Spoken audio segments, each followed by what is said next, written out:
And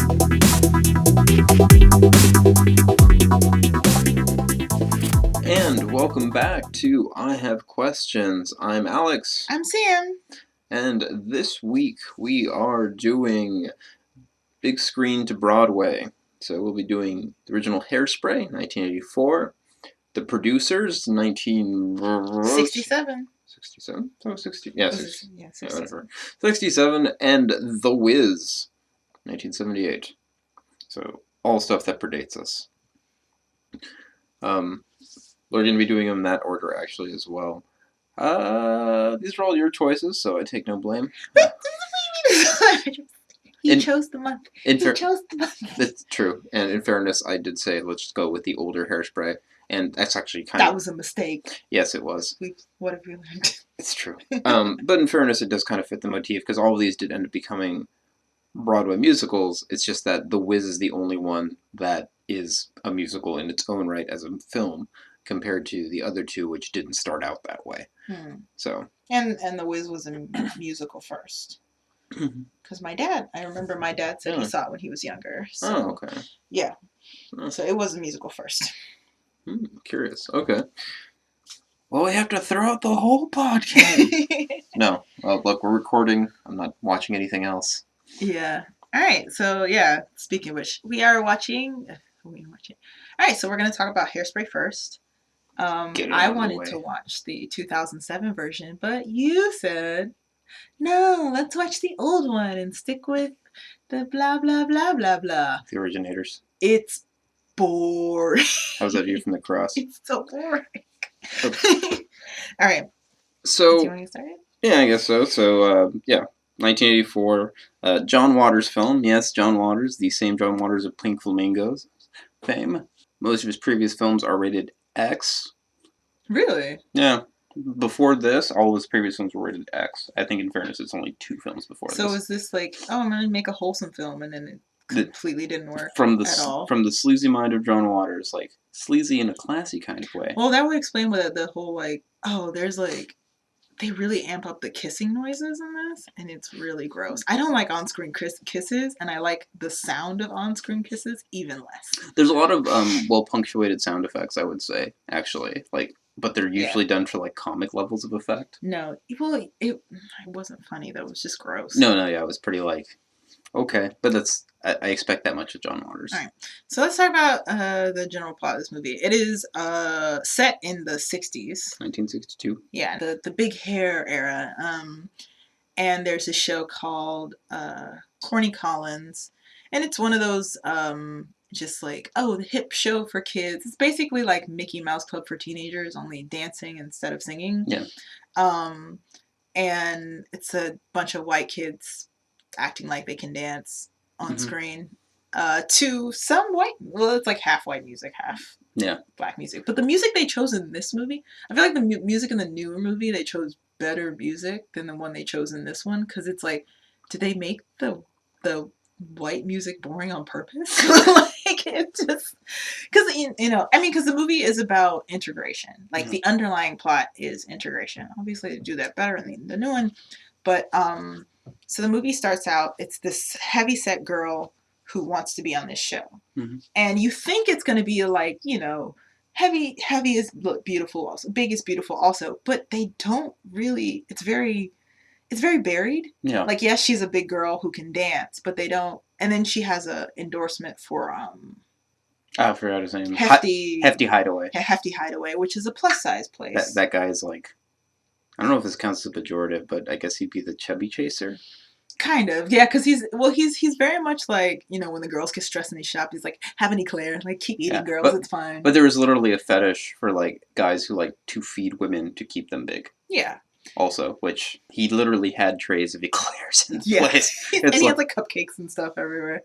It's, but she's the big girl, and she ends up being liked more because she can dance pretty well, because she knows how to move her stuff, and so she becomes popular to the dismay of the really overprivileged white girl who's super skinny, and like, she looks like she came out of a Bond movie, like she's one of the Bond girls. Amber von Tussle. Amber von Tussle. She's the typical, the villain of the 60s. She's rich, she's white, she's privileged, she's really pretty, and she has blonde hair. That's the beginning of the plot. But then they turn it a little bit towards the middle of the movie, and then they make it we're talking about integration and giving African Americans the same rights, people with dark skin the same rights. And then it because Tracy's best friend falls in love with a black guy. And Tracy just likes dancing, so of course she starts hanging. Like, she gets in trouble for having her hair too high, and she's doing other things in class that are definitely worth going to detention. Yeah. But she gets in trouble for having her hair too high. That's a hair don't. Yeah, she's like, they focus very much on like the hair don't thing, and she gets put in the remedial class, which is basically the principal's way of like pulling back all the black kids at the school. All 7 of them. Yeah, because I'm pretty sure there's like they're in Baltimore, right? Yeah, Maryland. This is Baltimore, Maryland, so I'm pretty sure there are way more black kids at that school. So she gets put into the remedial classes with the other black kids, and they teach her how to dance and teach her some new dances and stuff. The friend falls in love with a black guy, and then all of a sudden she's like, yeah, segregation sucks, integration forever, integration today. So then that becomes the plot and the conflict of the movie. So it's very strange. It is a weird twist, and it doesn't feel like it gives equal weight to either of them. That, and as is the problem with most movies that try to talk about race when they don't handle it well. It didn't handle it well at all. Is it talks more about in terms of individual choices rather than, the systematic oppression that was, the times. Yeah. And they do have some lines like, oh, this is a white-only establishment, but they're playing black music, and it's like, okay, but this movie is very forced. And this makes me kind of wonder, like, how did it get so much better? I mean, obviously, because it ran better on Broadway. Yeah. And then when they remade the movie, it was better. It was fun.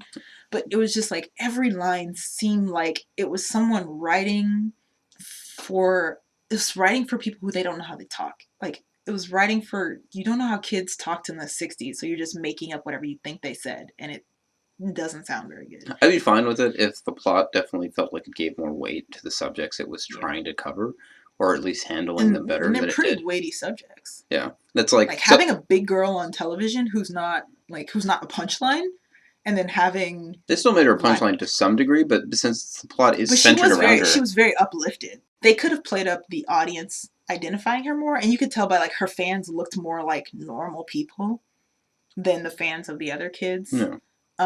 So they could have played up that a little bit more of saying like, hey, the reason why so many people like you is you're good at dancing, yes, but you also look like a normal human being instead of a Barbie doll. Yeah. There's definitely good setup as far as like personal characterization for some parts where, because her weight is brought up, but it's only by people talking crap about her. Yeah, exactly. It's never brought up by people, and when except she does, the hefty. Yeah. Except the guy at the plus side store. And when it is brought up by Tracy, our main character, she talks about herself in positive terms. Like, it's actually really good at characterizing her. Like she doesn't let her define her confidence. She's like, big is beautiful. She does feel confident in her her dancing skills, and she is very cute. Like, I think she's adorable. Like, young Ricky Lake was adorable. She is very cute, and she knows that she's cute. She's like, yeah, I got my size. She also says, like, I'm a growing girl. I gotta eat and stuff like that. Pleasantly plump. Yeah, pleasantly plump. She talks very positive about herself. And to be completely honest, she's not that big. No. Like, yes, she's a plus-size girl. Your mom is that big. Your mom is that big, but the mom is played by a drag queen. And a very heavy guy. Divine. Yeah, and just putting boobs on top of that seems... Yeah. Really.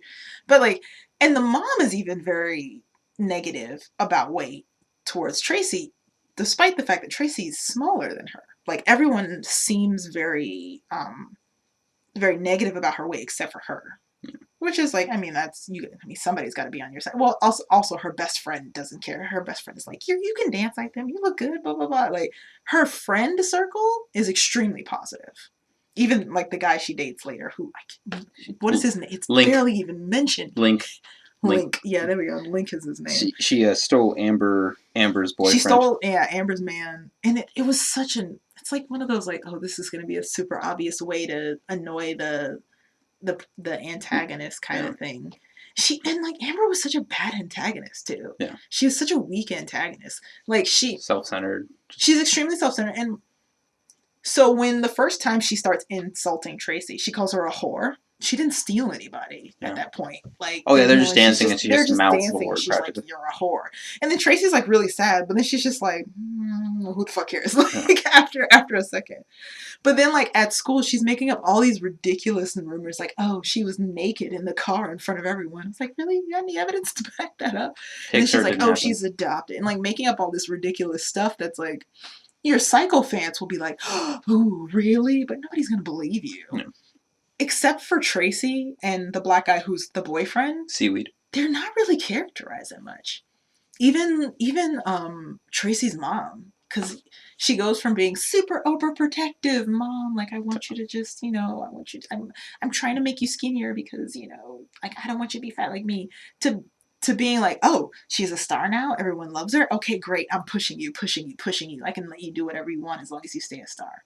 So she's not characterized very well either. Yeah, everyone kind of turns on a dime in this film.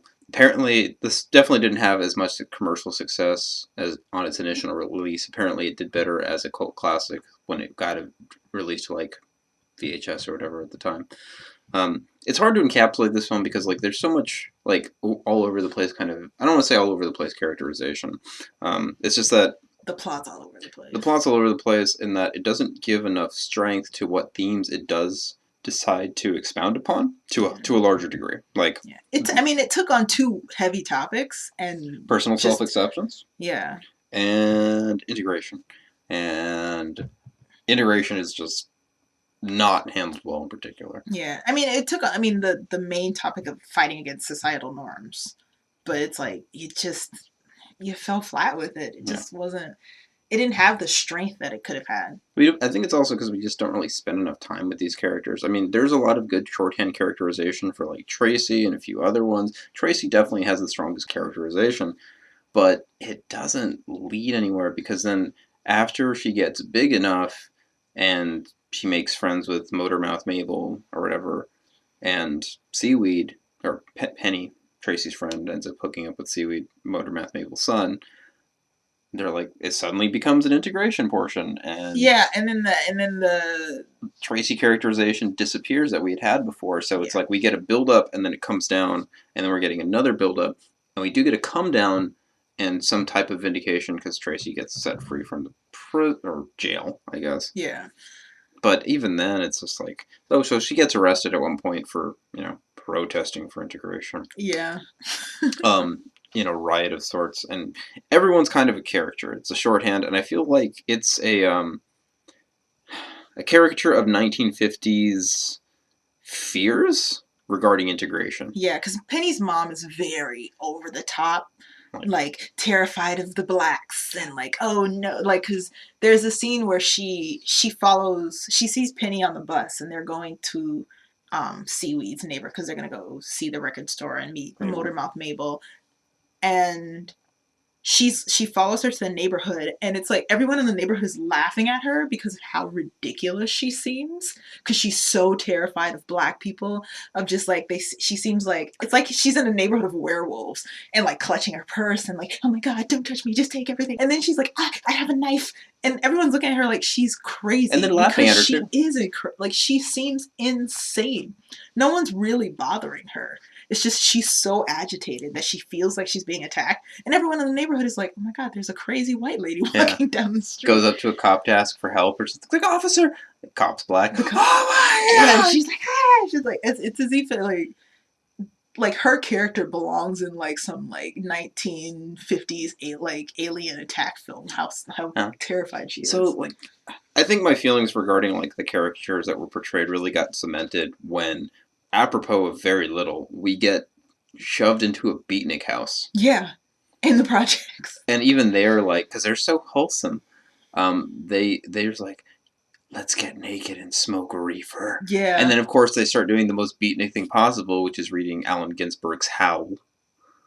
And he he's like, there's a guy painting, and he like thrusts his head through the painting and be like, art. It's like, oh my god, this is the worst. It's like, it's so bad. It just seems like the person who wrote this film didn't He was just like, I don't really know how the 60s worked or how children work or teenagers, It's so John I'm just going to Waters. write whatever. He was definitely around. It's like, I don't know. It's just so, like, it's just, everything is really forced, except for some of Tracy's lines and some of her interactions. Honestly, like, the black people in the film have more of the natural lines, and the antagonist has, like, because she's so over the top, like, spoiled rich girl antagonist that, like, okay, I can believe she says stupid shit like this because, like, her world is so tiny and it centers around her, so like her saying this stuff is just like, that's supposed to be me, like, oh my god, I have a pimple, like, so like, that's, it's sad that the crazy antagonist seems more natural than everyone else in the film, in my opinion. I mean, I started losing it more towards the third act, and like I say, it's like, it's really not that engaging a film. It's not. I kept pausing because I was like, ugh. I mean, maybe it's a product of its time, and maybe I would have dug this more in the 80s. I wouldn't know. Because I feel like we get Deus Ex Governor, almost. Because the governor had never been used throughout any part of the film. Yeah, and then he comes and pardons. So, because he opens up the car show. We get Motormouth Mabel and her daughter handcuffing themselves to the governor, and they hold him hostage to pardon somebody. Mm-hmm. So, because that's how that works. That's how that works, and it's like to say they would not have been immediately thrown in jail. Yeah, I don't care how young that girl is. 1960s, yeah. Basically, it's like they would not have. A lot of the stuff was like, yeah, it was like cringy racist, but it was also cringy racist, and it's just like, is that a, like, oh my god, that doesn't even sound believable. Like, the sad part about it is just like, it was cringy racist stuff, but it was also cringy racist stuff, but you can tell, like, even the cast wasn't comfortable saying it. So they were cringing while they were saying it, so it made you cringe more. Like, it's just, a lot of the stuff that they said is just like, you could tell the people in the movie knew what they were saying was really racist and cringy, but they didn't sell it at all. And it's just like, you're in it, like, you know, you're in a movie. If you're pretending to be the racist in the movie, then I'm sorry, but you still got to sell it. Yeah. You're still an actor. Like Penny's mom, like I said, Penny's mom sold it because she was so on the opposite. Yeah, that was great. Like that characterization for that person is dead on for like working with the material that they have. Like, and even in the new one, like, she's still manic. Yeah. And well, yeah, she's still like manic and super paranoid and overprotective, but she's not like super cringy and like to the point where she's like, you can just laugh at this human being. Like, I think in the newer movie, the characters seem more human. Like, these are human beings who, like, even if you don't relate to them, you can see that these people existed at some point. Nobody in the 1988 film seemed like they existed as a person, because they were so cringy and awkward with all the lines. Everything sounded like it was being read off of a piece of paper. Except for, actually, Corny's lines were decent. Yeah, he actually delivered his lines fairly reasonably. Like, he seemed at odds with his own studio. It's just like, look, the kids don't care who's dancing. They just want to dance. Exactly. It's like, so why can't we just integrate it? It's like, as long as we own this station, it'll be whites only. And like, you can see in his face, and he's like, really? Like, because for his show, he's just like, you know, I'm just hosting. I don't really have that much power, but like, I talk to these kids every day. I host the show every day, and I get in all these telegraphs. Like, I know they don't care. Like, they pick black music as their favorite songs to dance to. Like, you know, the Negro Day or whatever, it has the same amount of viewers as every other day. Like, he's just saying it as the bigger picture. It's like, it doesn't matter. Just let the girl, like, when he's just like, just let the girl in, it doesn't matter. And then guy's like, oh, management says no. He's like, oh, fine, I'll just deal with it later. And then when he like drinks after this, as soon as they cut the camera off, he starts drinking. Like, it's just like, okay, that seems like a relatable character. Yeah, it's like, I gotta deal with this bullshit every day. Like, that's definitely good characterization for Corny Collins' character, because, yeah, a lot of it I feel like is, and I keep saying character because it really is, like, caricature of the years of the 1950s. It's a caricature of... 1960s. 1960s, yeah. Yeah, because Civil Rights Movement. It's a caricature of coming out of...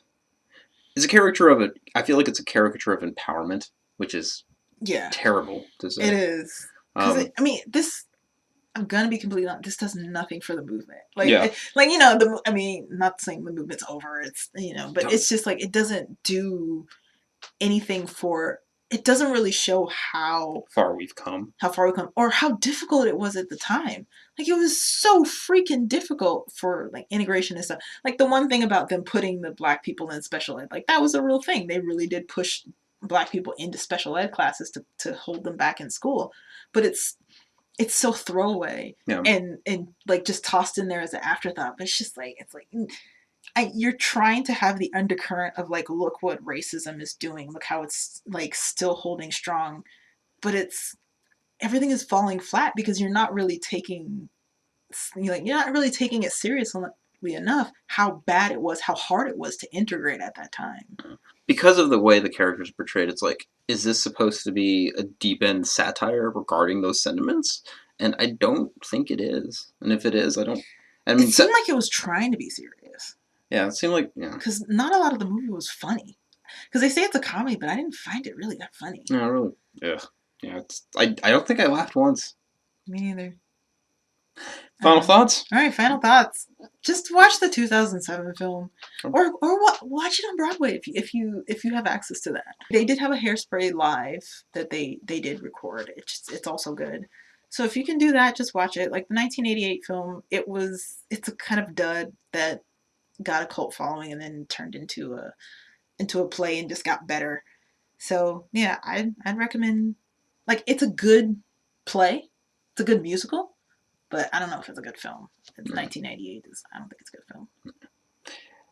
Same. Like I said, I kept talking about it regarding, like, it just feels like a caricature. It's like, I'd have to read something from John Waters. Like, if he says it's supposed to be a satire of, like, fears of the 1960s and how people acted at the time, then maybe I could see it as good. But even then, it doesn't feel like satire. Yeah. It really doesn't. Even if it was intended to be satire, it doesn't feel like it. Yeah. And if someone was fairly liberal-minded, this would...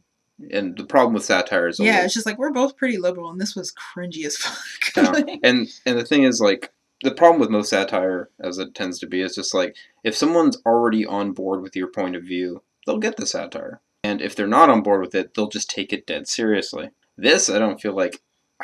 it's not doing anything for either side. Yeah, I keep wanting to mention satire, and it's like, I feel like...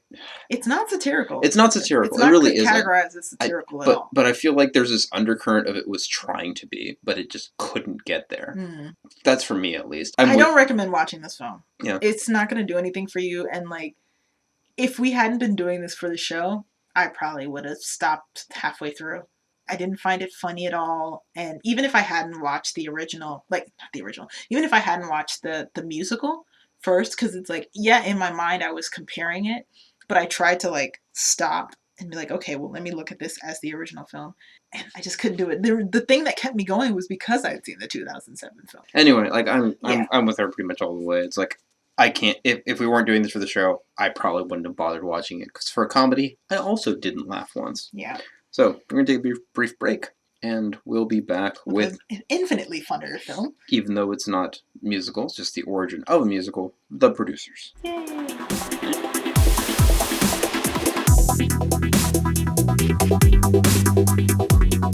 And we're back with The Producers, 1968, Zero Mostel and Gene Wilder.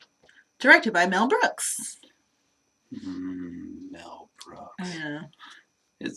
Don't get me wrong, Mel Brooks has produced some goddamn duds. Yeah, but this one is not one of them. Dracula, Dead and Loving It. I've never seen that. Good for you. I've only seen the good ones. Because my dad has filtered them out for me. That's fair. Yeah, so, oh god, it's such a funny film. So, we're joined by, we'll talk briefly about the plot, because it's a very simple plot. It's a simple plot. Like, my notes are honestly could be condensed into one page. I've seen the modern version with Matthew Broderick, who I'm not particularly fond of, but I still enjoyed it. Matthew Broderick he doesn't look like a real human being to me. Well, to be fair, the first time I saw him was Inspector Gadget, so that's probably why. We start with Max Bialystock, who is a washed-up former Broadway darling who had a series of successful plays and then piddled away into obscurity. And now he's moved on to shtipping old ladies to get funding. They're called angels. They call them angels. they're basically like... But he literally uses the term theater cougars. That's not even cougar. Is there a step beyond cougar? Yeah. Because this is geriatric. That's true. That's why he says little old ladies constantly. Yeah. I do appreciate that they did keep the conceit of them being pretty much all in the same attire every single time. no matter what little old lady he's with, and also in the new version as well, and how he's just romancing all of them. It's like I did appreciate. It's like, let's see, hold me, touch me, hold me, touch. Ah, this one's hold me, touch me. Like he has names for all of them.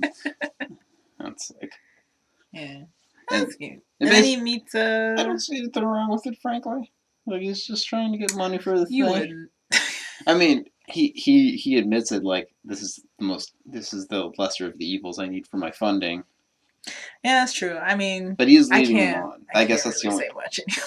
I guess that's the only bad part. I guess too is. I mean, there's plenty of bad parts to Max's character or Bialystok's character. But so he's trying to strip an old lady for funding money. And Leo Bloom comes in to... Gene Wilder's character. Gene Wilder. God, I miss you. Oh, gone too soon. Single tear. Because, goddamn, so good. But, comes in to audit the books by request. And, of course, Max, being the ever dishonorable soul that he is, has... basically embezzled $2,000 of the money. Is it $2,000 or is it $2,500? It was only like $2,000. Okay, a ridiculous amount to be off. Yeah, but it's still small enough to Bloom's character that it's just like, $2,000. It's not bad. It's like it's a pittance. Look what it got me. I'm still wearing a cardboard belt. It's like I don't even know the logistics of a cardboard belt existing. How does that even work? Yeah, it doesn't. You've been better off with cotton, honestly. Okay. You can invest like $100 of that $2,000 like the super fancy belt. Yeah, anyway. But Bloom is also he's prone to hysterics. It's just so funny because throughout the film You're making me nervous. He just freaks out on every little thing. I need my blanket. He literally has a security blanket from when he was like a child. Oh yeah. So. He manages to convince Bloom to cook his books for the 2000s, and Bloom is just like, interesting. And he poses a hypothetical, because Bloom's a very by-the-numbers guy, so he just thinks of it in terms of, like, logistics. Like, technically somebody could make a flop and make more money. It's like, do tell. Max is just like, gears are turning. It's like, well, let's say if you were a disreputable character. Yeah. Bloom is so, it's like, if you got enough investors, you could basically say you used all the money towards the play. Yeah. And then keep the rest and never have to pay off the investors the flop. Like, if you're a flop, they would assume that you used all the money and there's nothing left. But if you succeed and you make money, they want their return back. Exactly. So Max is all down for this. Bloom's like, what are you talking about? I was just posing an academic hypothetical. Like, and he's legitimately just like, it's just... Yeah, he does that very much like, oh, hypothetically, this could happen. And then he has that look on his face of just like, oh, no, just hypothetical. And then we get Max romancing Bloom, basically. Yeah, basically. And, like, they eat in the park. He takes him to, like, what else does he do? It's dumb and ridiculous. Is the waterfall is after he agrees, right? I think after the script. I think it's in the pond where they're like going through, and it's like, I count the money of other people that I'm smarter than. I deserve this. Yeah. And that's when Leo kind of finds his strength in being a bastard. Basically. Yeah. So they go through a bunch of shitty scripts. Like, we need to find a flop, a guaranteed flop. I've read this before. I'm going Mad Max. Yeah. It's just like, of course, Leo's his next freak out. It's like, I can do this. Kiss this. And Max finally finds the one. It's like, kiss this. This is guaranteed flop. Springtime for Hitler. Yeah. And it is guaranteed flop. Because it's basically it's an ode to Hitler from someone who thought he was in love with Hitler at some point. Yeah, and he fled the Nuremberg trials, I assume. Yeah, it's like, it's a love letter to Hitler from this super deranged, like, Nazi writer. This won't last a week. It'll close by the end of page 4. Yeah. Yeah, he's just like, it's like, page 4, it'll close right here. And it's just, because it's such a bad play. But, and they also hire a director who's also very famous for having flops. And they're like, oh, this is perfect. Like, perfect story. This is going to be great. The shitty script, shitty director. Oh, all we need is a shitty cast. Mm-hmm. And who do they cast? LSD. Yeah. It's like the audition. It's so funny because they're staring at him because he's just like doing this weird like this is the beatnik vibe. The beatnik like cool, calm, just like cool, laid just back. dancing to a beat that's not being played on the piano at this moment.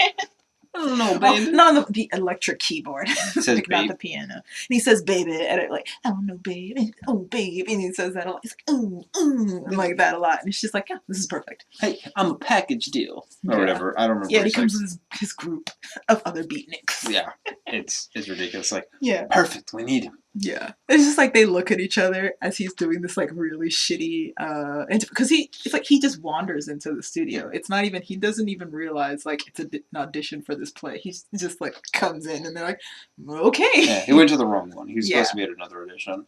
I guess one trouble spot for the film itself is the homosexuals. How the homosexuals are.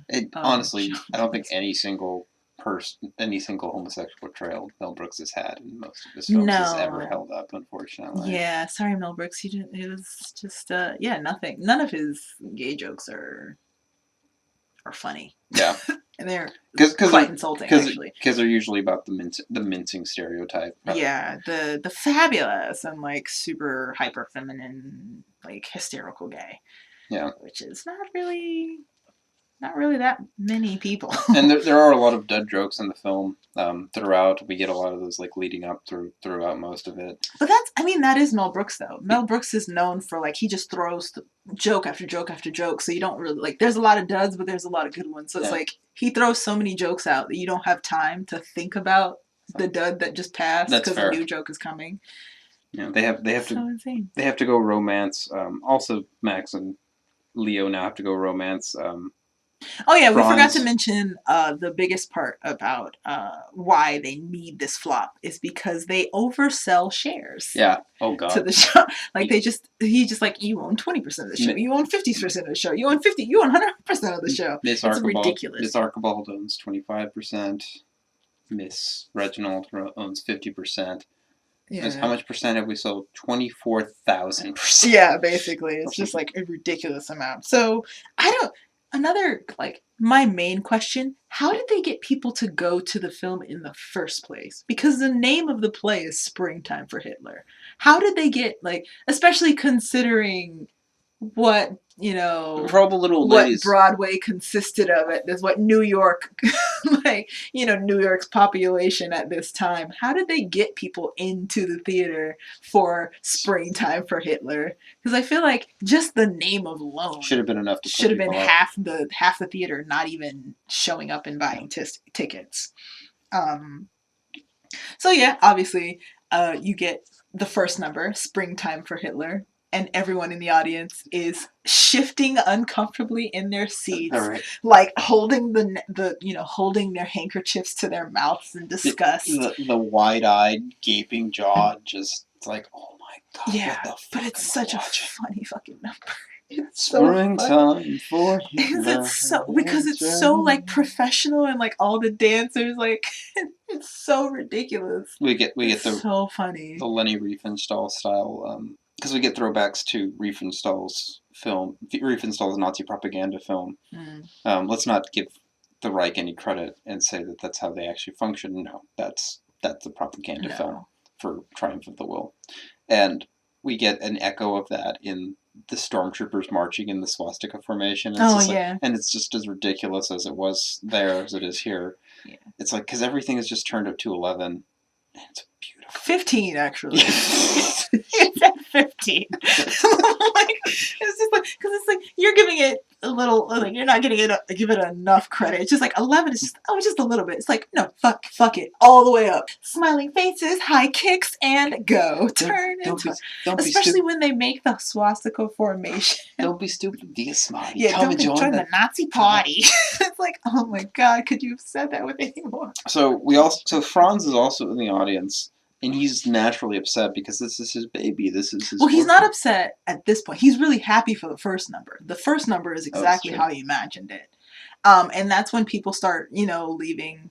And as soon as Max and Leo see people leaving, they're like, "Oh my god, it's work!" It's so the joy on their face. Like I could not stop laughing every time they pan back to the joy on their faces with how bad this play is going.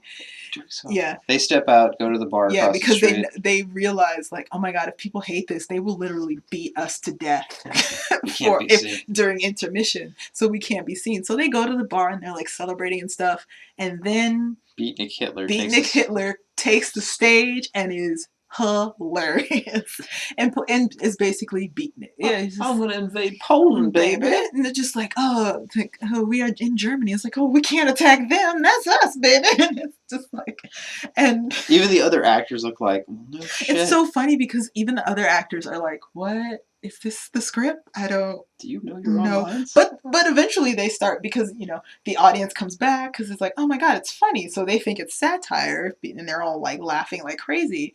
So the other actors are like, all right, let's just go along with this. And it's just so bad. And it's so funny because like Franz is steaming in the audience, like yelling at all the other audience members and freaking out. And he tries to stop the play. But he comes out at such an opportune moment, like at everyone's height of laughing, and he says like some ridiculous, like, "This is not the Hitler I know. The Hitler I know he was loving. It's just so ridiculous that everyone's just like, fuck it off this." And I think someone hits him on the head. You hear the thunk on his helmet, and then he falls to the ground and gets pulled away, and people are like, "Oh, that was a fun little interim." So. And at this point, people come in during the actual intermission.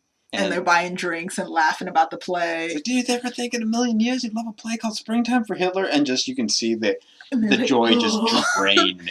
No, because at first they're laughing and talking about, oh, it's so funny, and then they're like, okay, maybe it's not our play. There's other players on Broadway right now. It's not us. And then they specifically name it, and then it's just like, oh god, we're dead. No, that's a small portion of the audience. Yeah. Let's go see what the majority has to say. And then it's so funny because Leo's like, oh, the majority. The majority. Yes, the majority. And it's just like... Starts rubbing the blanket again. It's just like, like he's like, yes, majority. Because it's like he's holding on to whatever strand of, of lifeline he can still get. And then they walk into the play and everyone is laughing hysterically. And they're just like, they're silent and just crying in the back. Yeah, it's just like true tears are falling from their eyes. They come back. And before, it was like drink to celebration. Now it's drink away our sorrows. Yeah. Their secretary's there, but she's so throwaway.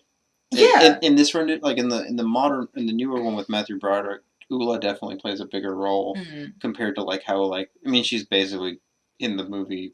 She's very much the dumb, sexy like secretary, and she looks like a Bond dancer. Yeah, she does look like a Bond girl, which not to make more Bond references, but she does look like a Bond girl. Yeah, and she has that weird fake Russian accent too. It's like we sex now. We sex now, and they're like, okay, get back to work, and she just strips and she's in underwear. She starts dancing to like 60s music. You're like, what?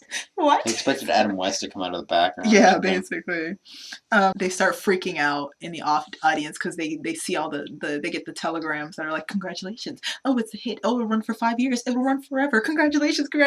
And they're like, oh my god, our lives are over. So of course, Leo fucking freaks out and takes out the books. He's like, I'm gonna turn ourselves in. It's fine.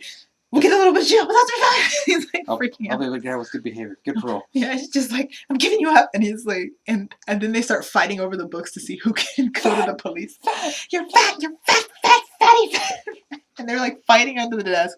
And then of course, Grunts comes in with a gun, with like a very old pistol and starts shooting at Luger. And just aiming at nothing. Of course it's a Luger. It's a Luger. He's aiming at nothing. He's not hitting them at all. It's like you were point blank at one because they're literally prone on the ground in front of the door when he bursts in. Yeah. And he fires like 2 shots next to him and misses. He tries to off himself. They manage to convince Franz. It's like, there are plenty of good actors you could be killing. They ruined your play. Yeah, he's just like, that's the funny thing because Max is just like, the first thing he's just like, don't kill us. You could just kill the actors. And it's just like, what? And of course Leo's like, what? No, that's not a good idea. And then they're just like, wait. I was like, what can we possibly do now? Blow up the theater? And then they look at each other like, huh, that's a good idea. And I was like, where? Oh my god, that escalated quickly. So then we have a fun little bit of them trying to blow up the theater and like, oh, the dynamite got pulled behind them. It's like, oh, I do not know. I need to put the dynamite back. but I don't know if this is the quick fuse or the slow fuse. So he lights it. Lights the part that's still attached. Lights the part that's attached to the dynamite. It's like, oh, see, I was right. I said it was a quick fuse, and it's a quick fuse. And then it just blows they immediately blow up. And then, of course, the next scene is them in court. Franz is completely covered in bandages. But probably not for the misuse of materials, because it's for them probably trying to blow it up. Yeah, it's definitely for them blowing it up. It's not for fraud at all. Yeah, which is still a benefit. Yeah. Because we see them then trying to scam with their new play, yeah, Prisoners of Love. Yeah, and of course, Leo is again overselling shares. Be like, you own 20% of Prisoners of Love. You own 20% of Love. You own 50% of Prisoners of Love. The warden would like to make a contribution to the adventure. It's like 50%. Yeah, it's so ridiculous. It's so funny. And we skipped the speech of love that Leo made to Max. It's like, this man, he's a fine man. It's like owing to Max, and it's like, okay, where did this come from? I don't know. Was it supposed to be a subtext that I didn't capture? Because I mean, they were both ogling Ula.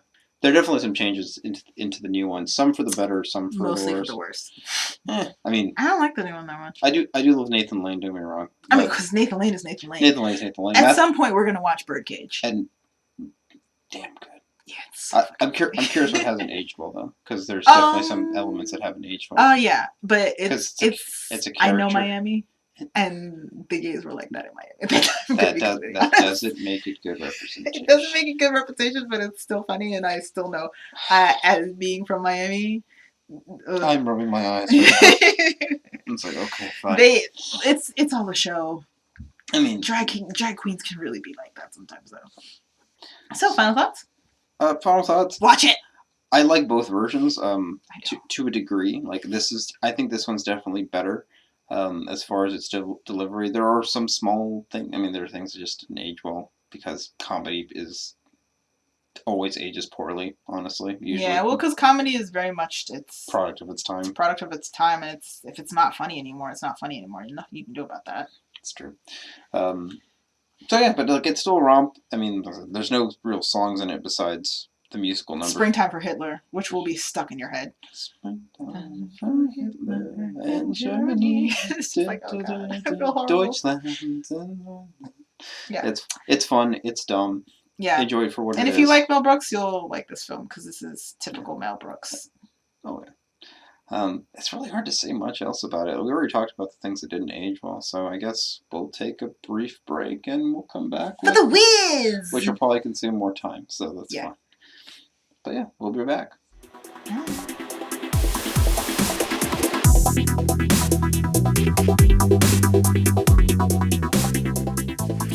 And we're back with The Wiz, 1978.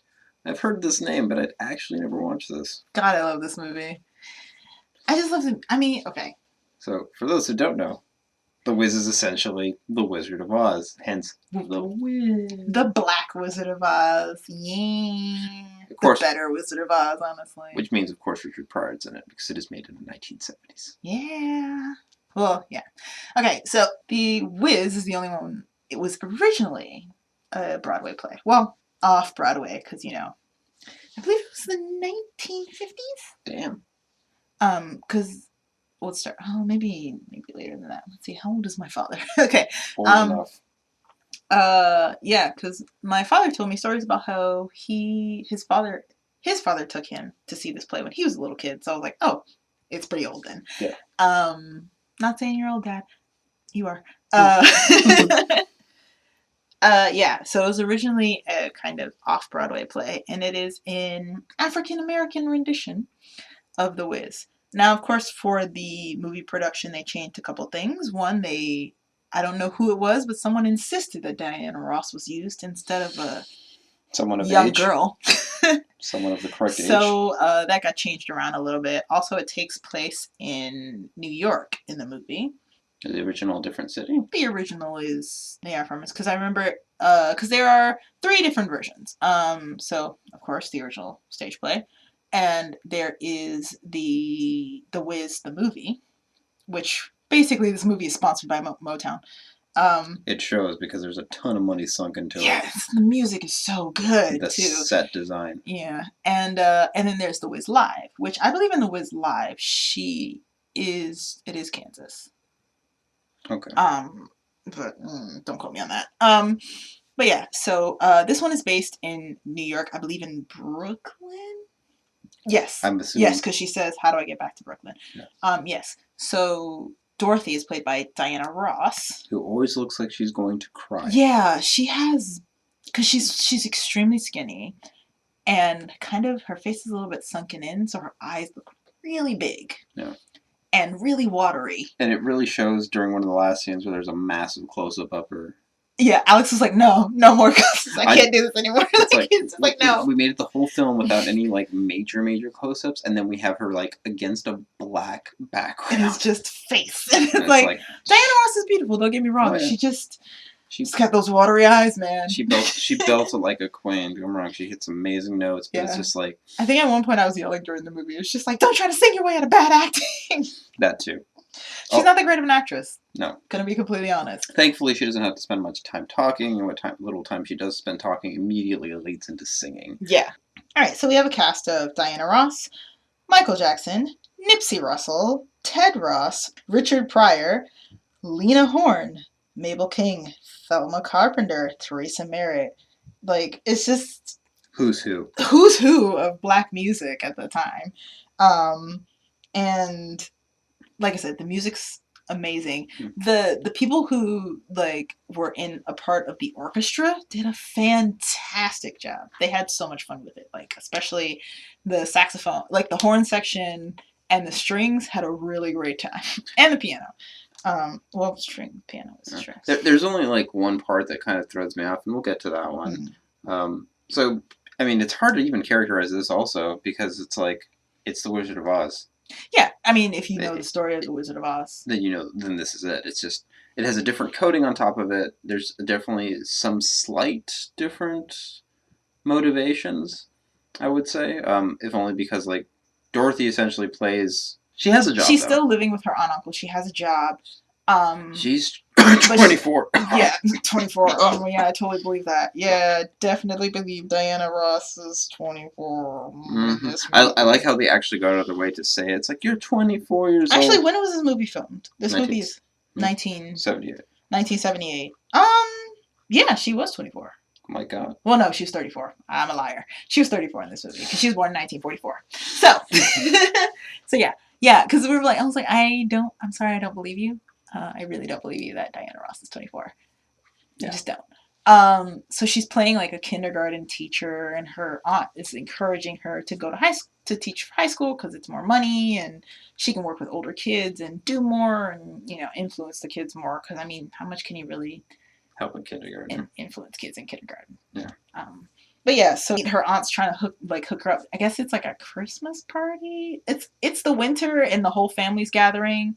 So it could just be a family dinner, it could be a holiday party. But I'm saying for that many people at your family, it was probably some kind of holiday dinner. Yeah, special occasion. It's a hell of a dinner, whole ham. But black people, we just do that shit though sometimes.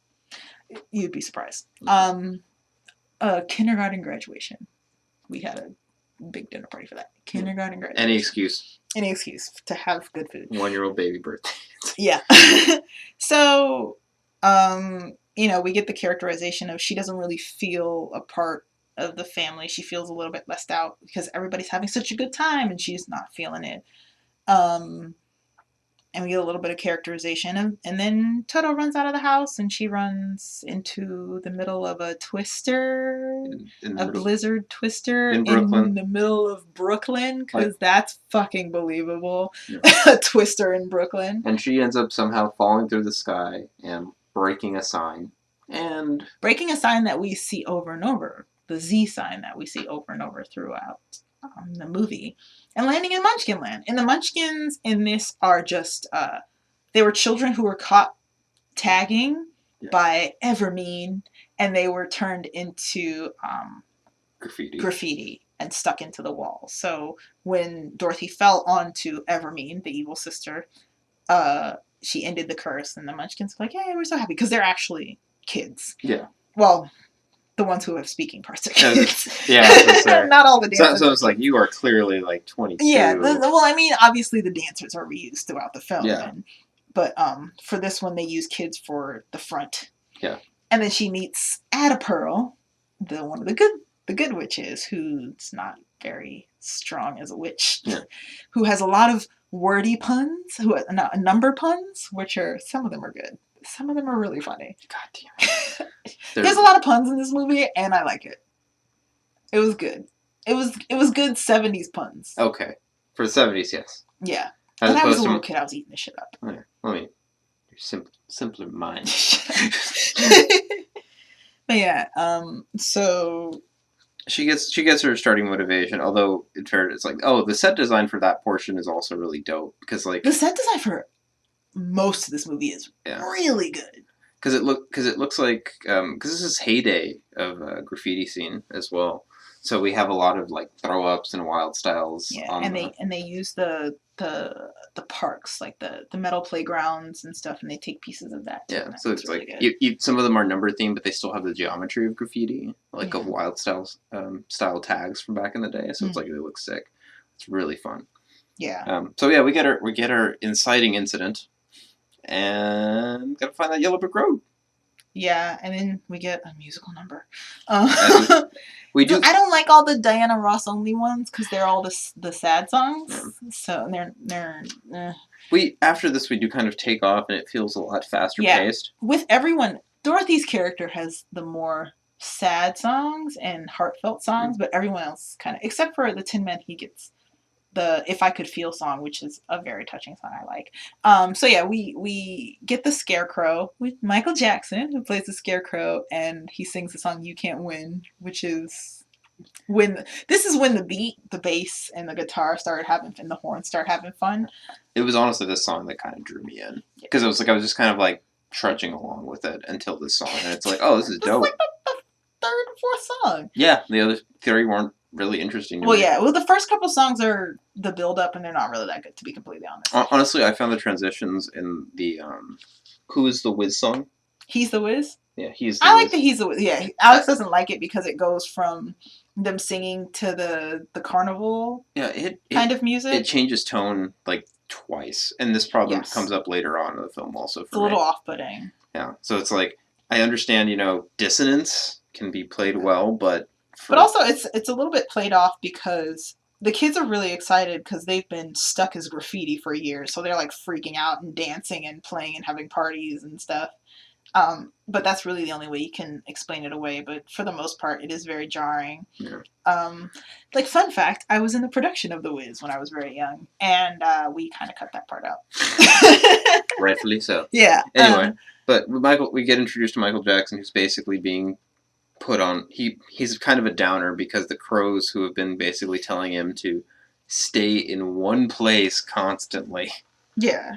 Because he can't do it. They've been basically putting him down the whole time. And then Diana Ross and Toto shoo the crows away. And then he realizes it's all in his head. Yeah, well, he realizes the only person who was holding him back was other people. And she's like, well, why did you think for yourself? No, I don't have a brain. But the cute thing I like about this Scarecrow is he's constantly pulling out quotes. Because I guess whoever stuffed this Scarecrow filled him with all the highbrow books in their library. Yeah. So he keeps pulling out like philosophical quotes. Like Sun Tzu, Shakespeare. Oh, yeah, Sun Tzu. Nietzsche. And so he has... I like the way they categorize the Scarecrow because he's constantly he's like, oh, I'm so dumb, I'm so stupid. But he keeps pulling out these highbrow quotes and he keeps having all the ideas. Dorothy's kind of useless, except for she's a good cheerleader. And then we get their encouragement of like, okay, let's go. You can come with me and then the Wiz will give you your brains. And he's like, okay, cool, that's fine. And we get Ease on Down the Road, which we get 3 different versions of this song. Yeah. Which is actually pretty fun. I like it. I think you said it's has a much bigger presence in the stage musical compared to... Yeah. Well, because it's the transition song. Yeah. So this is the transition song for them to change the stage for the next scene. So it has a big purpose in the actual play. And it has a big purpose in the movie too, because it changes the setting to, we know that we're moving on to the next part of the plot. Film as a medium, definitely, for this, they definitely do a good job of changing it up. And also shortening parts that don't need to be overly long, I would say. Like, and at least that cut in particular is nice, because Ease on Down the Road definitely does a good job of, like, establishing transition, and it's nice and short. And I was like, I looked at you when this song came on, it's like, it's been 2 minutes since the last song. Are we literally and I was just like, get used to it. It's a musical. But yeah, but this is get used to it, because the songs hit hard and fast, but which is kind of good, because the acting is okay, but it's a musical, so so it's like Diana's bad acting. It's just like, it doesn't matter, because another song is coming, so it doesn't matter how bad she is. That's fair.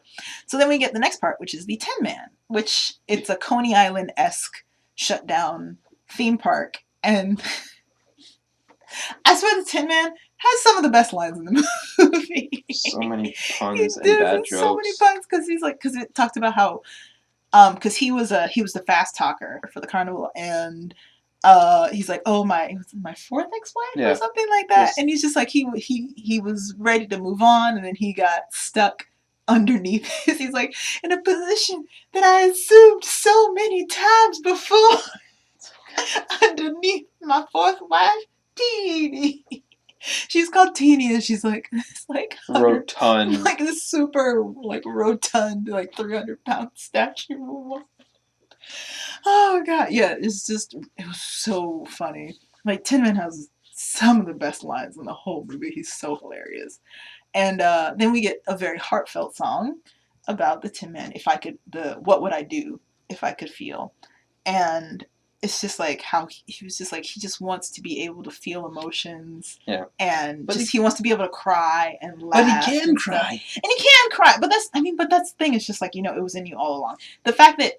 It's just the fact that he doesn't have a physical heart inside him. He's hollow inside him, like, that he believes that he doesn't have a heart. Because even with the Scarecrow, he doesn't have a physical brain. Because he's a scarecrow, but he's very smart. And the same thing with the Tin Man. He doesn't have a physical heart, but he's very emotive, and he's very caring and feeling.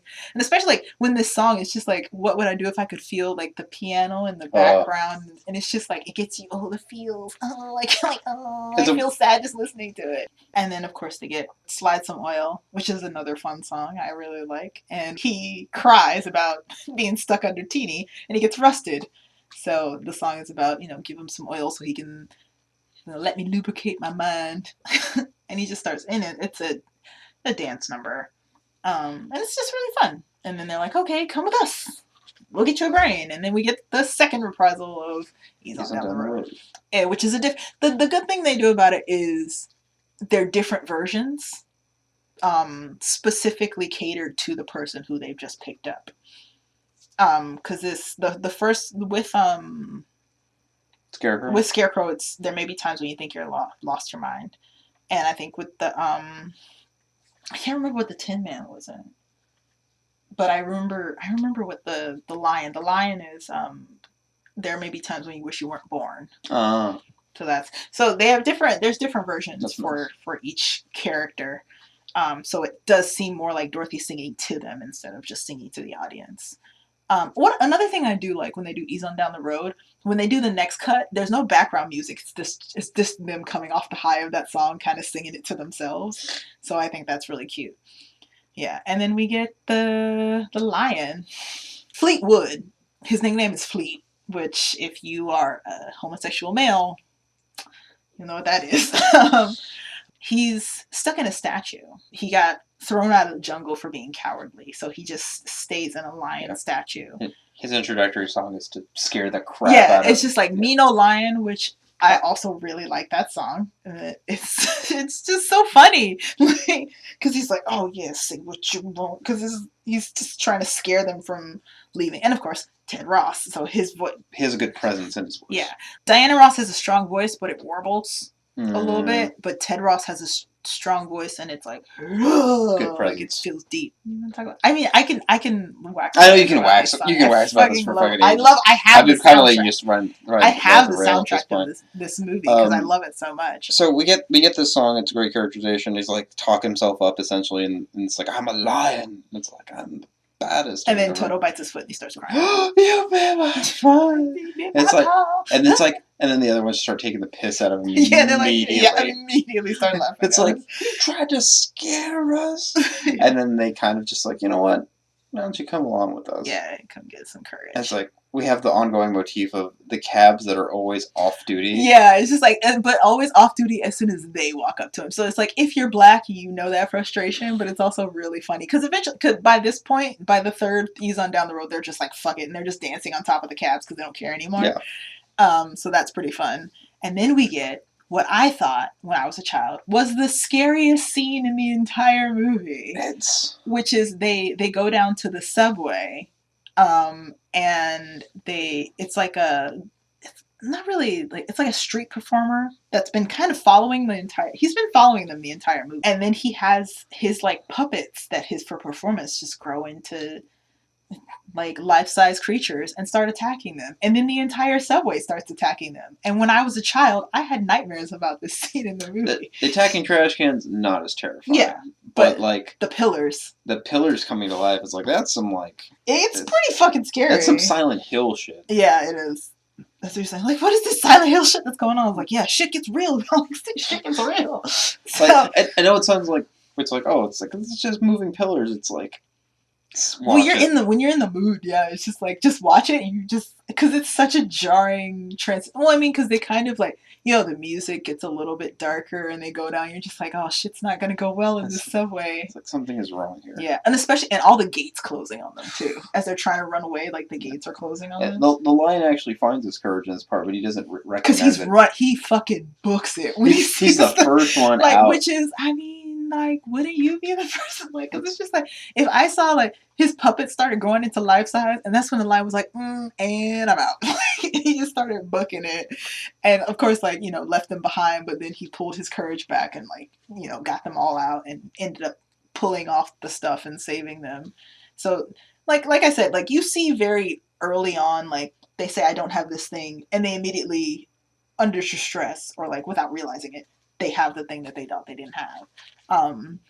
So it's definitely well set up in most of it. Yeah, very well set up. It's very well done. And we get to the poppy field after this.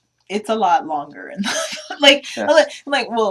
in the play it's a little bit longer. The poppy dance, they kind of shortened it. Our red light district. Our red light district of sexy chocolate women just dancing to funky music. The poppy field is supposed to be like an opiate. Yeah. And Dorothy and the lion, because they're the only organic creatures. Besides the dog. Toto gets knocked out too. Yeah. Toto gets knocked out too. Yeah, and they get, you know, pulled up, and the Tin Man and the Scarecrow are freaking out, and they think that Dorothy and the lion are dead. Yeah. So this Tin Man starts crying, and his tears are like wetting the lion's face. And like the lions come to him, like, and he like licks his face, like, what the fuck is going on? And then, out of nowhere... And starts singing. And then he gets super dramatic, and suddenly we're on Lion Suicide Watch. Yeah, like, it's so funny, because he's just like, oh, how could this happen? Oh, I can just leave it. And then, like, of course, Dorothy's been woken up by this time, but the lion is just, he's on a roll of emotional distress. And he goes, it's just like, it's like, gotta end it up. And he just like goes to jump off the roof and like, whoa, this just went from 0 to 100 real quick. And they pull him off the roof, and then you get Diana's next sad song.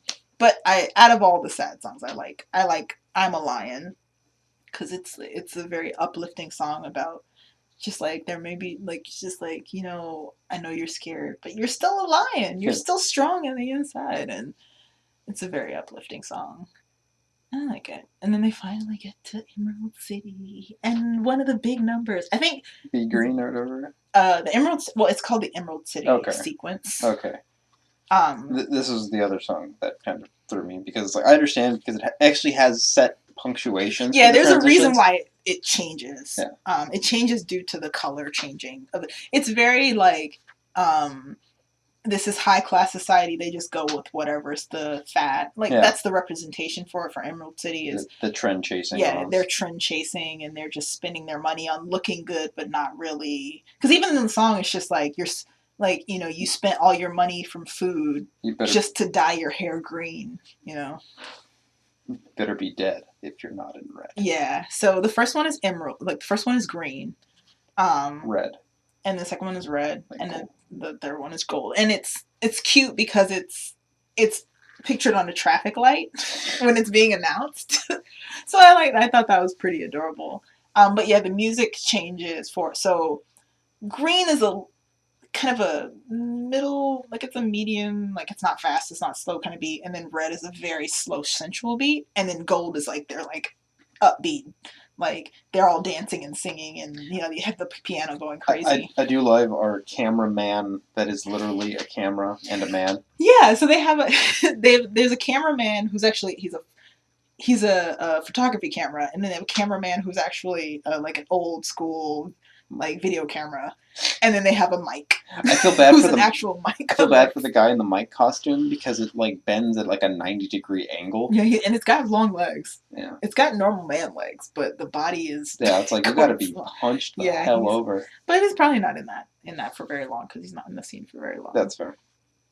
And I like it. The costumes were amazing for the emerald sequence. I really like. And Alex was just like, and we bought all the gold fabric in the city. Right.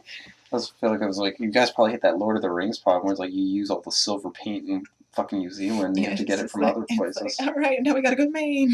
So, there was so much. Yeah, I think you said that it's probably like they probably just use filters and. Well, I know for some of the green and red costumes, a lot of the things that were white were changed. But for the gold, some of the gold sequence, it was actual gold fabric because you could see the metallic finish. Yeah. Some of the emerald sequence, it was actual metallic-ish kind of fabric. But I feel like they reused a lot of stuff and just used filters to change it. You could tell because in some of the scenes, Dorothy looks like she's wearing green, but it's just her white dress is being filtered. Yeah, that's fair. I mean, save money where you can. That was a huge production. Yeah, sure. So then, they meet the Wiz, who's just a giant metalhead with the fro. With a fro, who's like they're already terrified because he's breathing fire and he's this majestic head, and they've been hearing about how great the Wiz is and stuff. Yeah. And he tells them, "Hey, you got to go kill the other sister, Eveline." Yeah. So the sisters' names are Evermean and Eveline. I freaking love that. I love the puns in the name. And we get hit with No Bad News. Oh, yeah. Which is Eveline's like, don't bring me no bad news, which is my bell. Singing that song. I love that song too. There's so many good songs in this whole production. And No Bad News is because it's Ma Bell owns a sweatshop. Literal sweatshop. Literal sweatshop. I don't think they actually produce. There's sewing machines in there, but I don't think they actually produce anything. The sign in the beginning says exporters of fine sweat or something. Yeah, it's like like something ridiculous and punny. And it also shows the characters who are kind of the agitators of all the other protagonists coming in as slaves as slaves to Eveline. And I also like, if you think about it, the only people who are safe are the people in Emerald City, because everyone else is being basically run over by Evermean and Eveline. And it kind of shows. It's like, Emerald City is like where all the rich people hang out, and they don't have to worry about the wicked witches of the East and the West because they're untouchable in Emerald City kind of thing. So it's got a lot of undertones. Yeah, there was kind of a workers' revolution subplot to me. We were just like, are we going to see the proletariat eat the rich? Yeah. Yeah. And that kind of ends up happening. We get the flying monkeys, which are the stinking monkeys. Yeah. And some of the plays call them the stinking monkeys. But yeah, they're called the flying monkeys in this, and they're attached to their motorcycles. Yeah, and there's no actual like steering wheel or anything. They're just melded to their motorcycles. Yeah. Impressive design. Like, it looks really cool. They get chased and then captured eventually, and they get brought before Eveline. It's just like she plans to kill all her friends. Yeah, she's trying to torture her friends to get Dorothy to take off the shoes, because she tries to take the shoes off Dorothy and the magic curls her fingers back in a very disgusting way. It breaks them backwards. Yeah. But the problem is, can't hurt the Scarecrow. The Scarecrow and the Tin Man are non-organic. So. And the line's just like, don't give them shit. Yeah, it's just like they use a saw to cut the Scarecrow into pieces, and they use a a presser, like one of those ironers to press the Tin Man down, and they're both like, "Oh, it doesn't hurt. We don't care. Like we can't feel anyway." And then they pull the lion by his tail, and I was like, "Okay, that could kind of hurt for a little bit." And he's like, "Don't give it up, Dorothy." Yeah. And then Toto. Was above the fire, and I was just like, "Oh shit, okay, shit just got real. No, don't burn the dog." It's like, "Fine, I'll give you the shoes." And then the Scarecrow starts like just gesturing to her. Like, there's a in case of fire. There's a little fire thing up there. And it turns out because they don't actually say that the evil queen is, I'm allergic to water. She doesn't say that till after the water part, which is kind of like, if you know Wizard of Oz, you know. We don't need that build up.